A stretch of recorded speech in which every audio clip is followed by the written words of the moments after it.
Être en parcours créa, c'est apprendre à maîtriser les codes graphiques et esthétiques pour faire des trucs qui claquent.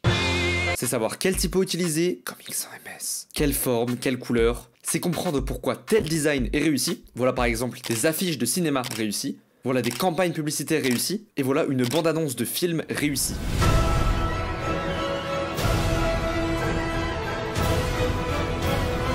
Mais c'est aussi comprendre pourquoi certains designs ne marchent pas. Exemple. Être en parcours créa, c'est apprendre à connaître sur le bout des doigts des dizaines de logiciels de création audiovisuelle.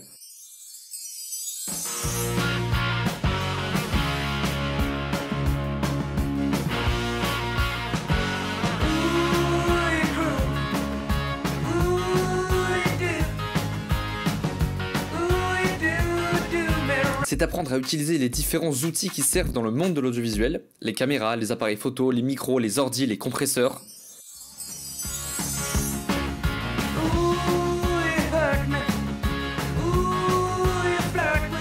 Les débouchés de ce parcours sont assez divers. Vous pouvez vous spécialiser, c'est-à-dire devenir pro dans un domaine technique, comme par exemple être monteur vidéo, être graphiste, c'est-à-dire imaginer des logos et des identités visuelles pour vos clients, être motion designer, c'est-à-dire animer des choses pour qu'une identité visuelle prenne vie, UI designer, c'est la personne qui imagine les interfaces utilisateurs, affichiste, c'est quelqu'un qui réalise des affiches pour des films, ingénieur son, coloriste, etc. Ou bien, vous pouvez vous amuser à toucher un petit peu à tout et être chef de projet ou bien directeur artistique, c'est-à-dire la personne qui donne une cohérence graphique à toute une marque ou un projet. Si vous choisissez le parcours créa en MMI, voilà ce que vous allez retrouver au programme. Des cours de culture artistique, de droit, de stratégie de communication pour avoir des références, des contextes, des points de vue. Un créatif, c'est avant tout quelqu'un de très curieux et cultivé. Des cours pratiques sur l'utilisation d'une caméra, sur les différentes manières de traiter une image, un son, etc.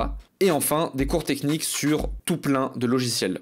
Photoshop pour des images de design et des mock-ups, Figma pour des maquettes, Illustrator pour du dessin vectoriel et la réalisation de logos, After Effects pour des animations et du motion design, InDesign pour de la mise en page du design print, c'est-à-dire des projets voués à être imprimés, ou encore DaVinci Resolve ou Premiere Pro pour du montage vidéo, de l'étalonnage et des animations simples. En bref, le parcours création numérique et audiovisuelle en MMI, c'est tout ça.